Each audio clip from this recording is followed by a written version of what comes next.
7 important निशानियाँ कि आपका egg release हो रहा है या नहीं हो रहा है। पेशेंट मेरे पास आते हैं और कहते हैं कि डॉक्टर नाइला मुझे बताएँ कि कहीं हमारा ऐसा तो नहीं कि हमारा एग रिलीज़ हो रहा हो। देखिए, मैं अपने पेशेंट को कहती हूँ, एग रिलीज़ हो रहा है कि बहुत लंबी वाइट लिस्ट है। क्या मैच्योर होके रिलीज़ हो रहा है या इमैच्योर होके रिलीज़ हो रहा है?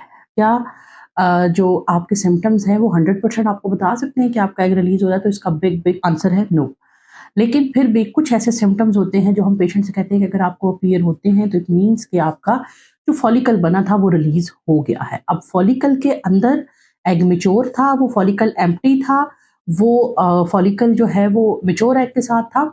इसको कोई टेस्ट या कोई निशानी नहीं बता सकती। लेकिन फॉलिकल क्या रिलीज हुआ है, वो उसकी क्या इंपॉर्टेंट सिम्टम्स है वो मैं आपको बता देती हूँ। सबसे पहला इंपॉर्टेंट सिम्टम है रेगुलर साइकिल। आपके साइकिल की जो डेट है दैट शुड बी फिक्स्ड, यानी कि अगर आप रेगुलरली मेंस्ट्रुएट कर रही हैं तो ये एक इंपॉर्टेंट निशानी है कि आपके फॉलिकल बन रहे हैं और रिलीज हो रहे हैं। दूसरा इंपॉर्टेंट साइन क्या है, मिडल ऑफ द साइकिल के अंदर, यानी कि जब आपका मिडल ऑफ द साइकिल होता है तो तब आपको लोअर एब्डोमेन में पेन होती है। पेन क्यों होती है? जब एग रिलीज होता है तो वहां पे एक छोटा सा माइक्रो टीयर या माइक्रो ट्रॉमा आता है, जिसकी वजह से बहुत सारे जो सेंसिटिव पेशेंट है वो पेट के निचले हिस्से में फील कर सकते हैं दर्द को। तीसरी इंपॉर्टेंट सिम्टम क्या है कि जैसे ही एग रिलीज होता है बॉडी के अंदर, उस दौरान यूट्रस का मुंह सर्विक्स सॉफ्ट होकर ओपन होता है टू कैप्चर द स्पर्म। तो इसलिए कई दफा म्यूकस प्लग या एग शेल वाइट की तरह का डिस्चार्ज जो है वो नीचे की तरफ हमें फील हो सकता है। ये भी एक निशानी होती है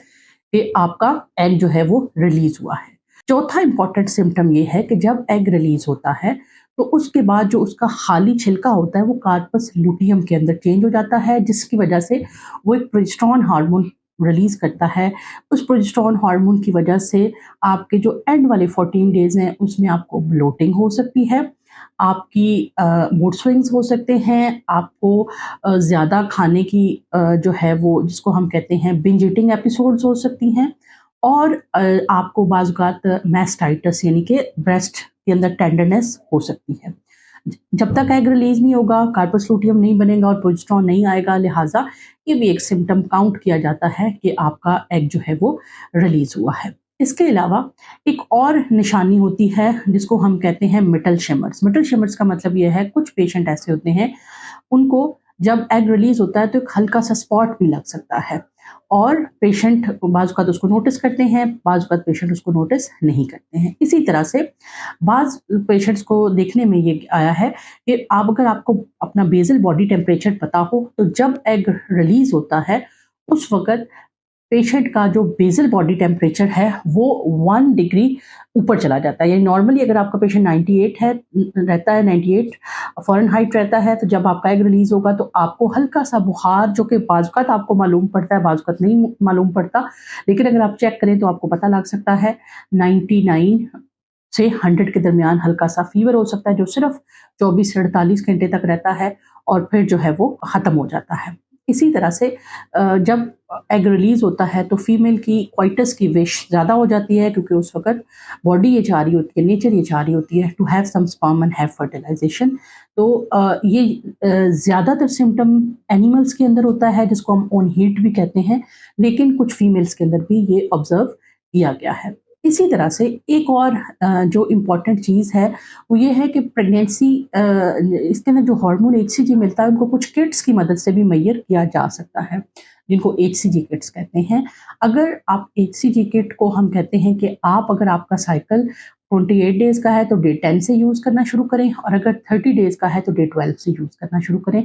जिस दिन 2 लाइन्स अपीयर हो जाएँ, इस चीज़ का मतलब होता है कि अगले 24 से 48 आवर में एग रिलीज हो जाएगा। ऑन एवरेज 36 आवर्स के अंदर एग रिलीज हो जाएगा।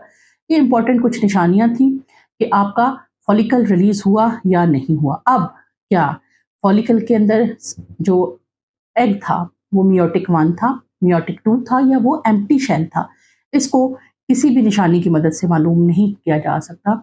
इसके लिए डिटेल इन्वेस्टिगेशन, बायोकेमिकल और microscopic witness of the follicle किया जाता है। ये सारी चीज़ें बहुत एडवांस टेस्टिंग होती है जो कि आपके रिप्रोडक्टिव एंडोक्राइनोलॉजिस्ट ही चेक कर सकते हैं। आपकी शादी को अगर 1 साल से ज़्यादा हो गया है, आपका प्रेगनेंसी नहीं हो पा रहा, तो बजाय इन निशानियों को ऑब्जर्व करने के प्रॉपर किसी जो है वो रिप्रोडक्टिव फिजिशियन से या रिप्रोडक्टिव गायनिकोलॉजिस्ट से कंसल्ट करें ताकि वो आपको इसका प्रॉपर वे आउट बताएं।